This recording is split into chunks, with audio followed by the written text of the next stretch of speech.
If you want to save time on grinding your badges and get it maxed out real quick, make sure to hit up Wish Grinders for legit and fast grinding services. Link will be in the description. What's going on, guys? Welcome back to the channel for this super quick video.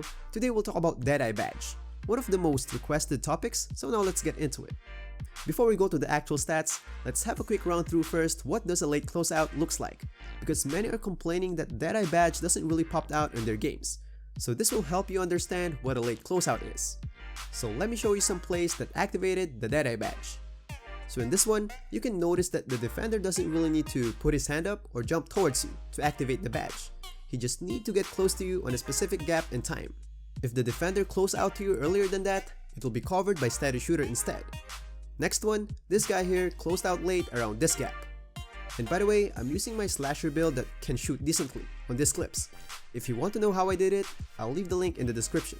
And here's another one. So if the challenge is like those 3 clips, Deadeye Badge will activate. And to add more perspective, I'll show you some clips that didn't activate the badge. So if the gap is this big, it won't activate the badge. And here's another one.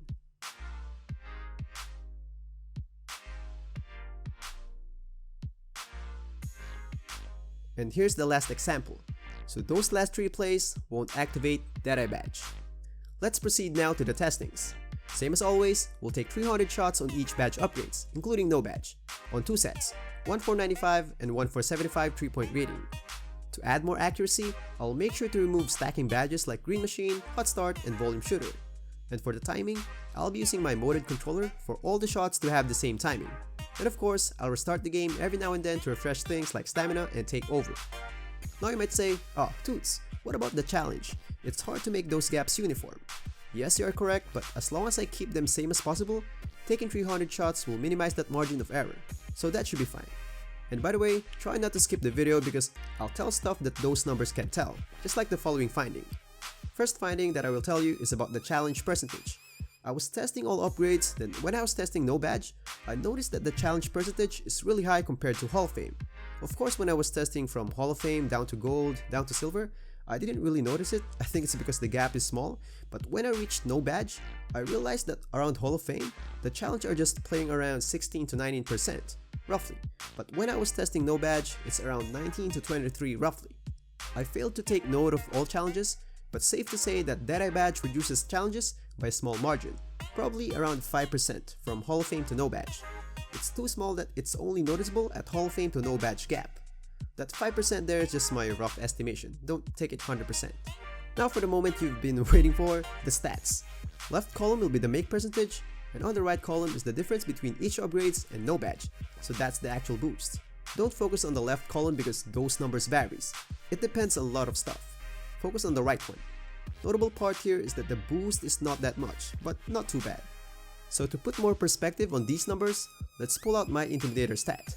So having Hall of Fame Deadeye is more effective than Hall of Fame Intimidator. For range extender on close trees, it's pretty much even, but range extender is way ahead.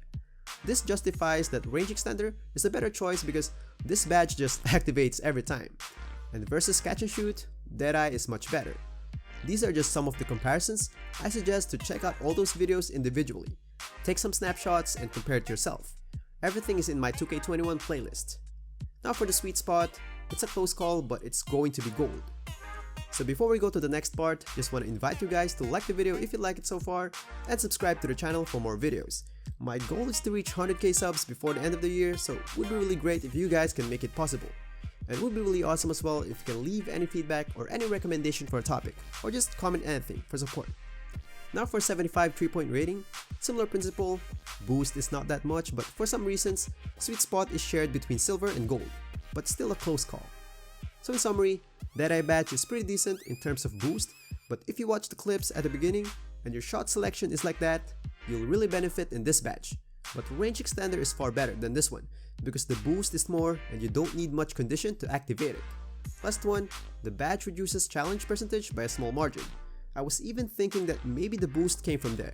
Like maybe that's why we get better percentage because the challenge is less, but we can't really tell if that's the main reason. But who cares? As long as we know how much boost we will get on our shots, that should be fine. So that's all for this video. If you like it, please smash that like button and don't forget to drop by the channel for some other videos. And as always, stay safe and happy gaming guys. Peace.